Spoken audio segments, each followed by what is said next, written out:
Ask away. We want it bin.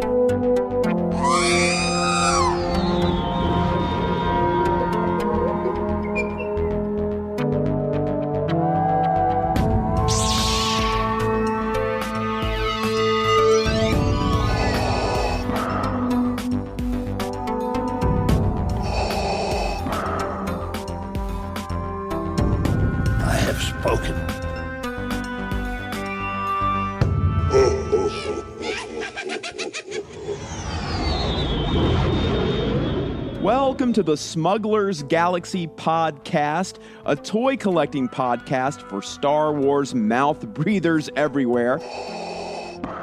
I'm Jon Waterhouse, here, your co-host, along with fellow co-hosts, Glen Williams. Glen, how are you doing? I'm doing good, my man. How about yourself? Doing fantabulous. And Justin Haynie with us, another co-host on the program. How you doing, Justin? Morning, gentlemen. How are you doing today? Doing great, man. Doing great. Ready to talk some toys. Ready to talk Star Wars collecting. Same. Let's go. Let's get into it. And we all know the Star Wars collecting world is vast. The options are really almost limitless. And out there in that galaxy, past the sought-after popular collectibles, in an outer rim of weirdness, there are some of the most odd Star Wars items in the universe. They do exist. This is not a myth. It's a reality. We've heard the stories and seen the pictures, and some of us even own some of these oddities ourselves. So that's the topic du jour on this week's Smuggler's Galaxy episode, Strange Star Wars Collectibles. So guys, let's talk about some of the strangest Star Wars collectibles that you've ever heard about. Man, there's just so much stuff out there, right? Back in the day, you had the wonky Ben Cooper costumes. You guys remember those? The plastic trash bags with a mask that would cut your face all up? Oh yeah, those are great because that's my childhood right there. Halloween, you get the little plastic outfit that you sweat in, but yeah, you can't breathe, and you got those horrible masks, but those are cool because it's total 80s retro right there. Yeah, that's nostalgia for sure. Absolutely. And Justin, actually, that's how I believe we met. Is I was writing a story for StarWars.com about the Ben Cooper costumes for Halloween, and you have a few in your collection. Oh man, John, that's a throwback right there. That's absolutely how we met, for sure. Yeah, we've got a few of the Leia pieces in our collection. Yeah, you hit us up and did a great story for StarWars.com for sure. And I think wasn't Blake involved in that as well? Blake's collection of some of the masks, some of the rubber masks that he has in his own personal collection. He talked about those, a Newt Gunray mask and some other things. Yeah, absolutely. That was super cool. That was a really, really good article. That was a lot of fun to write and fun to kind of dig deep in there and learn more about those costumes. Any other Star Wars weirdness that you guys have seen poking around in your collectible lives, in your collecting lives? Some of the weirdest stuff I've seen has come out of like the Sigma line, the ceramic stuff that's come out. They've got a 3PO he's got his legs spread and he's got a tape dispenser in between. This is madness. That's sort of become a sought after item with the Sigma collectible people. I've got a couple of those pieces, and the weirdest one I've got is 3PO in a Hoth turret that's a music box, and you're looking at it going, why the heck would 3PO be in a Hoth turret, firing it away? But and then it spins around and it plays the Star Wars theme. Pretty oddball. That's probably one of the odder pieces I've got, because you just look at it and you're like, what were they thinking when they made that? There's also a land speeder that's a soap dish, and a snow speeder holds toothbrushes. So that whole line, that whole Sigma line is just crazy. It's so funny that you mentioned that, Glenn, because that was really on the tip of my tongue. I was about to talk about that C-3PO ceramic Sigma tape dispenser. I believe that it's going for around $350 on the collector's market. Absolutely right. I saw one last celebration. We were fortunate enough to get in before the show floors open, and a dealer was setting up, put it out, and I think it was gone within 30 seconds. Right about that price, $350, something like that. That's so wild. That's so wild. Anything else that you guys have seen through your, hunting and through poking around? Let's go. Let's kind of run the gamut here. There's a modern piece. Well, I call it modern episode 1 piece. Did you guys ever see the Jar Jar lollipop thing? where his mouth opens and then a lollipop pops out like his tongue. It's absolutely bonkers. I never saw that, Justin. That sounds crazy. Yeah, I can't believe they marketed it to kids. It's absolutely insane. It's a wild piece. Yeah, just search Jar Jar Lollipop and that thing will pop up, and it's haunting. It's terrifying. Now, that kind of reminds me of a very odd piece that I own, which is a Jar Jar battery operated Pez dispenser, where he's basically at Mos Espa at like a booth, and his tongue comes out and he passes along a piece of Pez. It kind of drops out and lands on his tongue, and he passes it along there, something like that. I haven't fiddled with it in quite some time, but it is really weird. Have you guys seen that one? There seems to be a theme of fascination with Jar Jar's tongue in some marketing department somewhere. Right. I was actually going to go there next with the Jar Jar, with that item. But yeah, Jar Jar definitely had some oddball stuff, back in the day. Plus, it was the 90s and they were getting us for every dollar they could. Absolutely, man. Gosh, they were cranking out everything. And I was going to mention something that I actually own. Speaking of the 90s, speaking of Phantom Menace, and speaking of some of the crazy things that they were cranking out, I had to grab this when I saw it hanging on a rack, and that was a Jedi rat tail, a Padawan rat tail. They were selling those, and I still have mine, and I have it basically opened enough to pull it out and put it on if I ever want to, but it is bizarre. It's like fake hair? Yeah, it's basically that Padawan rat tail that they wear in the prequel films. Oh, wow. There you go. Back in the 90s, man. Anything they could to sell Star Wars, man. Another item that I have is from an artist called Artist Bucket. And the name of this piece of art, it is a poster, and it's called Dropping a Bounty, and it is Boba Fett on the can. What if he doesn't survive? Basically, Boba Fett is on the can. He's got his pants pulled down, and you see his polka dot undies. He's reading a book. And basically, the image of Carrie Fisher in Slave Leia attire from the cover of Rolling Stone is framed and hanging on Boba's bathroom wall. Oh, wow. That piece sounds amazing.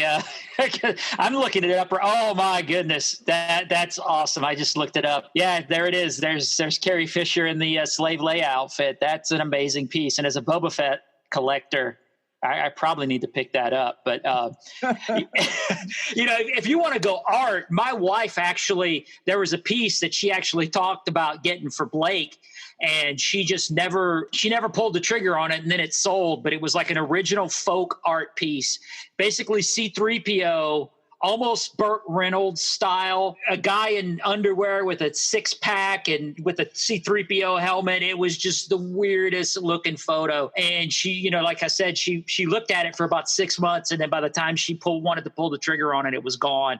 And it was like 80s oddball. Oh my God, I can't believe somebody did that to C-3PO picture. You realize C-3PO was a sexual figure? These aren't the droids we're looking for.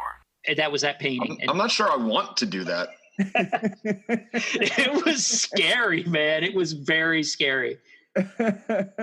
John, to bring it, you mentioned Slave Leia, Carrie Fisher in the art piece you were talking about. That reminds me, I've got some just wild Carrie Fisher stuff.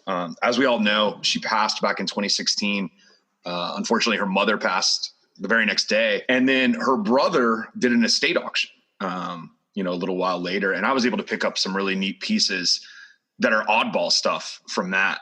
I got a shot glass that says "Praise the Lord," spelled L-O-U-R-D-E for Billy Lord. It's a shot glass from her 21st birthday. So that's a pretty unique piece I got in the collection, and something I've shared a lot on various pages and in groups. And it's probably my favorite piece is the Carrie DeMilo. Carrie Fisher had these statues commissioned. They're about 12-inch statues on like a marble base. And she gave them out to friends and family. And I was lucky enough to win the piece that lived on her desk, stayed on her desk. I guess she made those in like the 80s. So stayed on her desk until the day she died. So those are some pretty oddball Carrie Fisher, unique things in the collection, but pieces I absolutely love. Yeah, those are fantastic. I've seen pictures of those in your collection, Justin, and just quite amazing. So what was it like participating in an online auction conducted by Todd Fisher, Carrie's brother?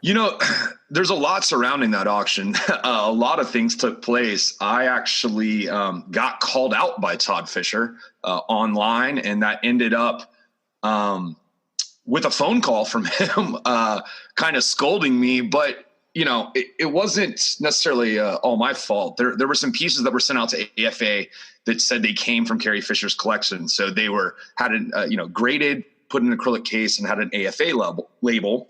And at the bottom, it said personal collection of Carrie Fisher. Well, come to find out, those items were purchased at an auction after Carrie passed by someone with the Fisher family. So AFA, before they ever mailed them back out, they took them back out of the case, graded them, removed the part that they came from the personal collection of Carrie Fisher, and sent them back. And they were pulled from the auction. They were actually listed on the auction website, in the auction catalog, I believe, and then later pulled. Interesting little story. Got a talking to from Todd Fisher.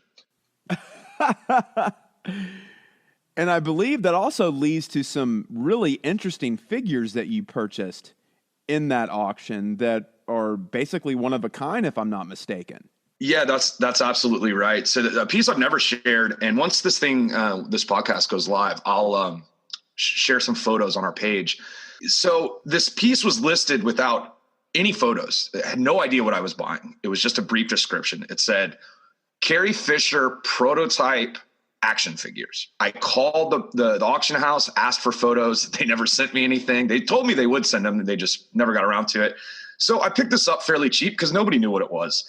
And it arrives, and this is the first, I'm opening the box, and it's the first time I've ever seen it. And essentially, it was a fan-made pitch piece to Carrie Fisher for a Carrie Fisher action figure. So not a Leia action figure. This came with a base figure, base female sculpted figure, and then outfits from various films she'd been in. So Blues Brothers and 30 Rock, Jay and Silent Bob Strikes Back as the nun. And and it's meticulous. Handmade costumes, accessories, came with her dog Gary as well. It had accessories for him, just all kinds of cool stuff. And I think it's about 15 to 20 pages. It's got full directions. There were various arms and legs and different things, so you could pose the figure differently. I was just blown away. And I actually, in one of the instructions, it had the lady's name listed. So I actually tracked her down and offered to sell it back to her. I figured she probably didn't know that, this was put up in the estate. And she's a professor at a university I won't mention. And she got on to me. She was so pissed that I owned it, thought that she specifically said this was for Carrie's eyes only, threatened to sue me, legal action, if I didn't send it to her for free. She finally came around after like a month or two. She messaged me and said, I'm sorry. I went a little crazy. I offered to sell it to her at the exact price I paid for it. And she finally came around and said, I'm glad it's in a collector's hands and somebody's going to cherish it now as opposed to just, being thrown away or whatever. So interesting little piece I picked up. What a great story. That's awesome. And speaking of people getting pissed off, I know in these action figures, not only did this artist create a Carrie action figure, a Carrie Fisher action figure, but also her mother, Debbie Reynolds, had her own figure. She did, yeah. And unfortunately, that wasn't included. And Todd and I got on better terms. So I reached out to him and said, hey, I picked this lot up. Did you find any of these other pieces around? I actually didn't get the Carrie doll per se. I just got all of the accessories. Yeah. So I reached out to see if he had found the doll or found the Debbie Reynolds piece. And, he said he'd reach out if they ever found it, but, I haven't heard anything back yet. Gotcha. Well, guys, to talk about some more odd items, some really strange Star Wars items out there, a few others that I found, the Space Slug oven mitt. I actually own that. You do? Okay. I believe that was a Celebration exclusive. It was? I do not know. I think it was. It was either that or a Loot Crate exclusive. I can't remember. But yeah, we have that piece. Never used it. It's probably in a box somewhere, but cool piece. Now, kind of going along with that same theme, I have a severed Wampa hand ice scraper that you use on your car windshield. All right, you're going to have to explain that a little bit more for me. So basically, it's the severed wampa hand. It's like a big glove. It's a big furry severed wampa hand. It actually has red at the bottom to denote the blood. And where the claws are is actually the ice scraper portion, like underneath, kind of at the bottom on the bottom hand side of the glove. So you basically put on this wampa hand and scrape the ice off your car. Wow, that's fantastic. Yes, I gotta give it to my mother-in-law, God rest her soul. She gave that to me one holiday season for Christmas, and it floored me. It was incredible. Some other strange items. We gotta thank Geek for putting this stuff out. Has anyone seen the Admiral Akbar singing bass? What? No. Oh was that God. an April Fool's joke, or did that actually go into production? I've done a little bit of research, and it looks like it did go in production. There is a video out there. All you out there in podcast land can find this online. It was the Star Wars Admiral Akbar singing bass from Thank Geek. It may have been an April Fool's joke. I'm not sure, but go check out the video. It does exist. There's also... Okay, let me interrupt you real quick. What does he sing? I'm not sure. I know that, that big mouth Billy Bass sang like, "Don't worry, be happy," and things like that. So I don't know. I think he's basically singing, okay, here's what it says. It says that he flaps his tail to the Cantina song and periodically turns his head and shouts, "Of course, it's a trap." Okay, there we go. That had to be included, right? That's great. Might have to track that one down. I know. Wouldn't that be awesome? And also there's a Princess Leia bearded dragon costume for all of you bearded dragon owners out there. The Star Wars Petco line included this, I believe. If just in case you wanted to dress your bearded dragon up like Princess Leia. Hey, we dress my dog up like Princess Leia all the time. There's also a Darth Vader shower head. I think I've seen that. That's fairly recent. Yeah, that's fairly recent, and I believe there's also an AT-AT cat condo. It's called the Cat-AT Walker, a cat condo shaped like an AT-AT. Well, that marketing person needs a raise, right? The Cat-AT, love it. And has anybody seen the R2-D2 aquarium? I've seen an R2-D2 or humidifier, but I haven't seen the aquarium. There's an aquarium. I believe it came out during the Attack of the Clones era, if I'm not mistaken. But you could put fish in R2-D2, and on his front, you can see the fish swim around. It's an R2-D2 aquarium. And there is, speaking of humidifiers, I did find a Darth Vader humidifier. Well, that makes sense. Right. So lots of crazy stuff out there. Wow. I just can't believe it. So is there anything else you guys would like to share as far as oddball Star Wars collectibles go? It's all over the place, man, because you do, like you said, you mentioned Think Geek, and they're running all kinds of crazy stuff. And you got all the pet stuff from Petco, because I mean, if I need stuff for my pets, that's the first place I go is Star Wars stuff, because both of my dogs, actually all my animals have Star Wars names, and all of them have Star Wars leashes, and we go walking and people are like, "I guess you like Star Wars." So, but yeah, it's all over the place, man. I picked up an item, a bootleg from Mexico, and it's the weirdest thing. I just had to buy it. It looks like it's Lando dressed up as Boba Fett, and it's a Boba Fett with a Lando head, and then he's got his arms spread out with wings, and I had to buy it just because it was so odd. I'm also looking. I've got a Frito-Lay display from the 90s. It's got Jar Jar on it. It's actually episode 1, and it's got Jar Jar on it. And I have no clue why. The only reason I think I have it is because my daughter sent it to me, and it was like $5. And I was like, for $5, I can't say no. But it looks like it was never used. And there's the freaking kid playing Jar Jar with Jar Jar on it. So that's pretty oddball. And we need to do an entire episode on crazy bootlegs. Oh, yeah. Yeah, I was about to say, Glenn, I think I was there when you purchased that Boba Lando flying winged thing, whatever it is.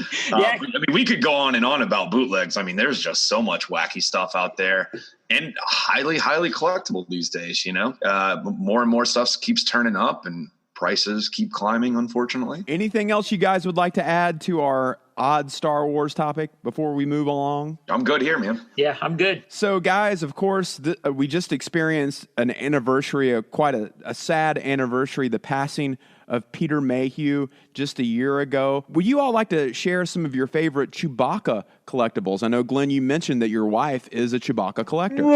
Oh, yeah, she is. That's one of her favorite characters is Chewbacca. She likes that and the AT-ATs and, of course, the Ewoks, because what girl doesn't love Ewoks? But, as far as Chewbacca collectibles, one of my favorite stories are just, hey, I picked this piece up for crazy cheap is we were down in Orlando visiting my son a few years ago. And I'm just like I do every time. You're looking through Facebook, you're looking through OfferUp. And this lady just had a lot of stuffed animals and she was selling them for super dirt cheap. And we picked up one of I guess it's a 12 or 18 inch Chewbacca from the 70s. For like $20 in this lot of stuff. So that to me is my favorite pickup from Marketplace as far as Chewbacca goes, but almost a baby Chewbacca that's hanging up in the hallway we picked up from Disney. And if it's pretty much like me and Boba Fett. If it has Chewbacca on it, she's going to buy it. Yeah, if you want me to share a Peter Mayhew story, I've actually met him right before Force Awakens came out at Dragon Con. We were just walking through and, he had a little bit of a line, but it wasn't too bad. It was enough to where he could spend, 10 or 15 minutes with you. And, my wife was like, hey, let's do it. And it was cheap. It was like $40 to get his autograph, which, for a Star Wars person, you're looking at it now going, it's only, only $40, but we got to spend about 10 or 15 minutes with them, just, basically shooting the shit about Star Wars. And I'm like, hey man, is there anything you could tell me about the, Force Awakens, about the new movie? And he goes, I can, but I'd have to kill you. And it was that kind of interaction. And it just, you just tell he was in a good mood and he was feeling good and his handler was in a good mood. And, then he shakes your hand and then it's like a baseball mitt. Yeah. And it was just a really, really cool time to share that moment with Peter. That's awesome. And that leads to my favorite Chewbacca collectible. I actually had the opportunity to interview Peter to promote his Dragon Con appearance for the Atlanta newspaper. And so when the article came out, it included this great photo of Han and Chewie when they come aboard the Millennium Falcon in The Force Awakens, and Chewie were home line. So basically that's the lead photo of this article. It was the front page of the entertainment section of the paper. So I brought that to Dragon Con because, of course, I did the interview in advance of Dragon Con.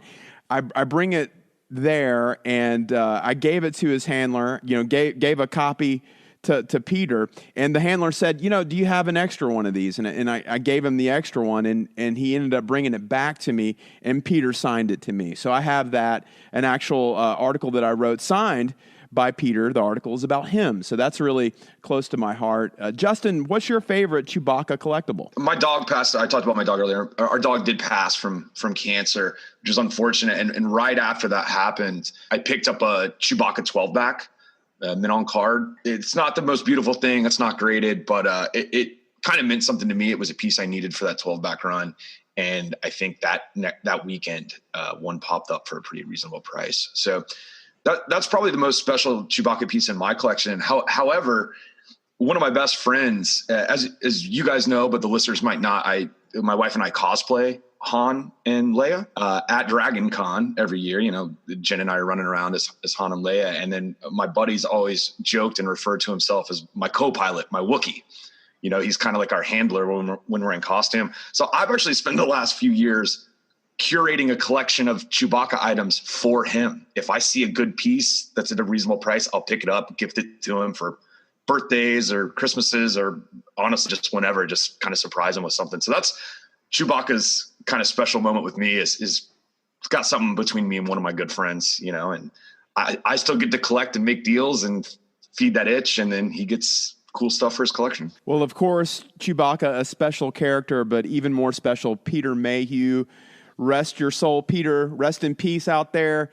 Man, what an impact that this guy had on our lives. Yeah, exactly. Absolutely. I mean, I remember just growing up going to Dragon Con when I was a kid. And I mean, he was there every year and I saw him every year and, get his autograph or, take a photo or this, that, or the other. Man, he was just so gracious, special human right there for sure. Well, guys, I think that about does it for this installment of Smuggler's Galaxy. What a blast talking about all these strange and oddball Star Wars collectibles. And we got to hit the bootlegs one of these days and talk about all the wild, wacky, and weird bootleg Star Wars items out there. I've got a few in my collection. I know you guys do too. Yep. Yeah, absolutely. And before we go, we're going to leave you with a little snippet of my interview with the late, great Peter Mayhew, which took place just before the release of Star Wars The Force Awakens. We'll see you next time on Smuggler's Galaxy. Of course, countless people collect Star Wars memorabilia. Do you collect anything yourself? Do you collect anything? Do you have a particular genre that you enjoy collecting in? Yeah, I like Wookiees. You collect Wookiees? Well, I collect Wookiees. And there's some surprising, wonderful Wookiees that have been made by the fans from about 3 inches high up to 2.5 feet high. And they usually say, "Oh no, this is for you, please take it." Because they've heard about the museum that we have established over the years, and they say, thank you for what you've given me. Here's what I want to give you. You have to take it and say thank you, and that is the way that we appreciate their fandom for what we have and what we've given them.